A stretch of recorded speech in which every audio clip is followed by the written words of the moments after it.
Hey guys, what's up? It's Stephanie. Welcome back to my channel. So in the video today, I'm going to be making a video about how my 11th month in a physician assistant residency in critical care medicine has been. If you've been watching my previous videos, and to Stephanie, I am a physician assistant who pursued a postgraduate residency.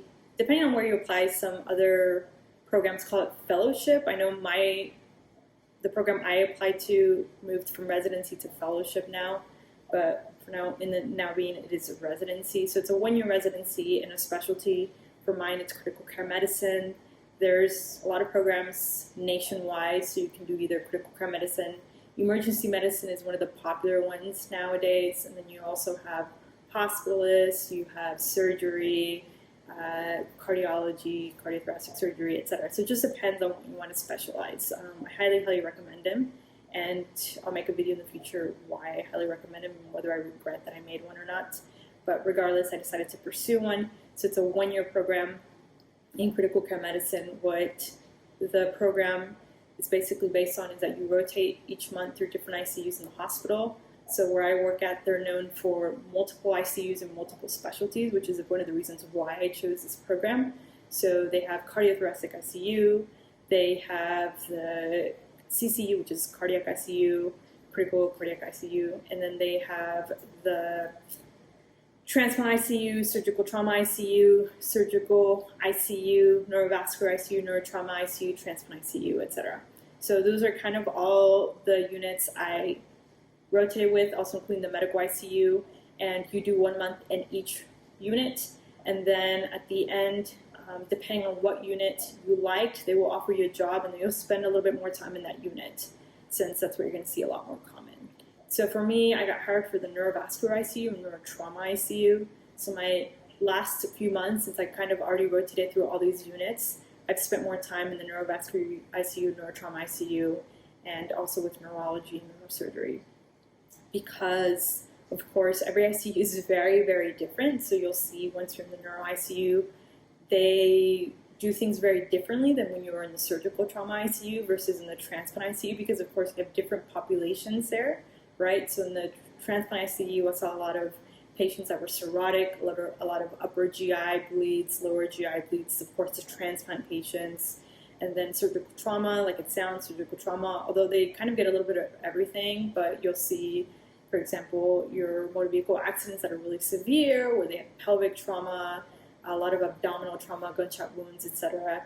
The neurovascular ICU, where I'm going to be working on, you see a lot of your stroke patients, subarachnoid hemorrhages also with these patients, of brain bleeds, etc. And then the neurotrauma ICU, you see the traumatic spinal cord injury, so just like it sounds, trauma patients, and also a lot of your traumatic brain injuries also, spinal cord injuries, etc. So it's a little bit more trauma. So that's kind of the patients that I'm going to be working with. So the month 11, I spent more time in the neurotrauma unit, since I had already rotated there once, and then I did a second rotation again. This is going to be my third rotation. And I do have to say that when I rotated through there first, it was my second month from the residency, and I was fresh out of PA school, and it was just a whole different world. Because like I said, neurotrauma just in general is a whole different world, and they do things very differently. So it was very different. I learned a lot, but the second time I came around, I'm like, oh my gosh, I can't remember, I forgot this. I rotated here about 9 months ago, and I've already forgotten it. So I'm kind of glad that they made me rotate there again, and this is my third time rotating through there. So I rotated there during the day, the majority of the day, so I did them at night, because as a physician assistant or advanced practice provider, because we also work alongside nurse practitioners, we work 13-hour shifts, which are at night. So primarily I'm going to be working at night. And the neurotrauma ICU is 10 ICU beds, and the majority of the patients that we take care of are post-cardiac arrest patients, so patients that had, for example, went into cardiac arrest, whether it was due to respiratory failure, it was due to heart attack, any type of, like, for example, brain bleed that was very large enough that it's not operable by neurosurgery.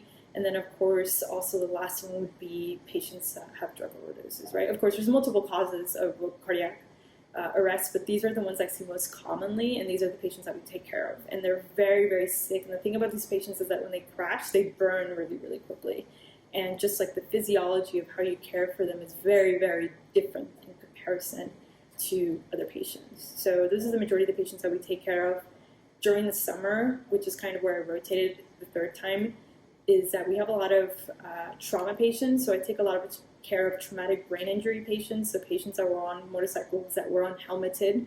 And of course, when it got into a motor vehicle accident, also, for example, traumatic brain injuries, like I said, MVCs, etc. Also spinal cord injuries, so your kids dive into, for example, a pool that was very, very shallow, and they unfortunately become a quadriplegic. So there's also the patients that we take care of, the majority of them. So those are kind of the majority of the patients that you see in the neurotrauma unit. So, and then of course, if it's a motor vehicle accident, anything like that, most of these patients do have a lot more injuries than just brain. So a lot of these patients do have like pulmonary contusions, they'll have rib fractures, they may have some other orthopedic fractures. So you have to make sure that you also kind of are familiar with surgical trauma also, because there will be different teams that are taking care of the patients. So it'll be critical care medicine, which is us, which we round on the patient in the mornings. It'll be surgery, also acute care surgery, and then also neurosurgery,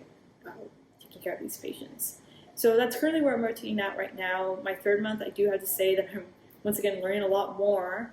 I think TBI is just a whole different type of patient that you want to take care of, especially when they start having increased intracranial pressures in their brain. Like, what are you going to do with these patients? And we've taken the ENLS, which is an emergency neurological life support, and I apologize if I butchered that, but it's something that any of us that are working in any type of trauma are required to take, and it kind of provides you the steps in regards to a patient, what to do when they're having increased intracranial pressure, which is very, very common in these patients with traumatic brain injuries.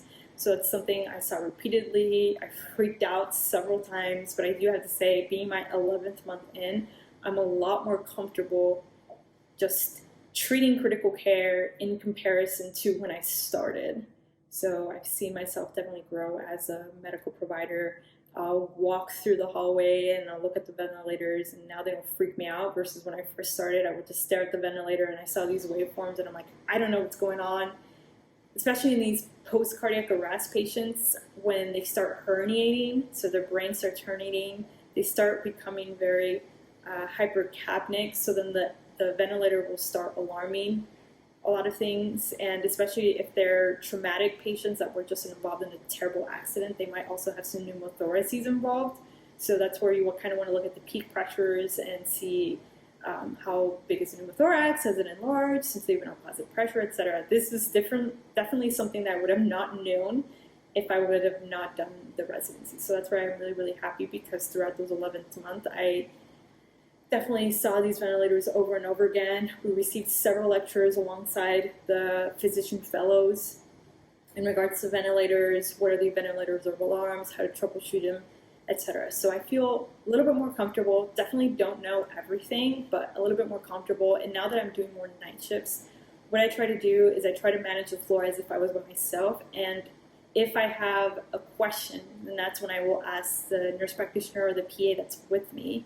But I try to have them let me do everything. So I'll take the phone. You have a pickle phone that the nurses can call you, neurosurgery, or their specialties whenever you consult them. So I'll take that. Sometimes it can be very, very frustrating, especially in the Neurovascular ICU, when you're taking care of 20-bed ICUs, because it's off the hook the entire day. But I remember when I first started the critical care medicine residency, I was terrified of carrying the phone. And now some of the residents I rotate with, they're also terrified of carrying the phone, because sometimes you don't know what question they're going to ask you, or the nurse will ask you a question, you're like, I don't know.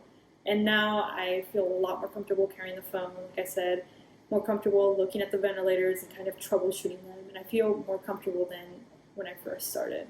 So I have one more month, and then I'm done with my one-year physician assistant residency in critical care medicine. So look out for that. I will be publishing it pretty soon. All right. Take care, guys. And as always, if you have any questions, please comment below, and I will get back to you as soon as I can. Bye.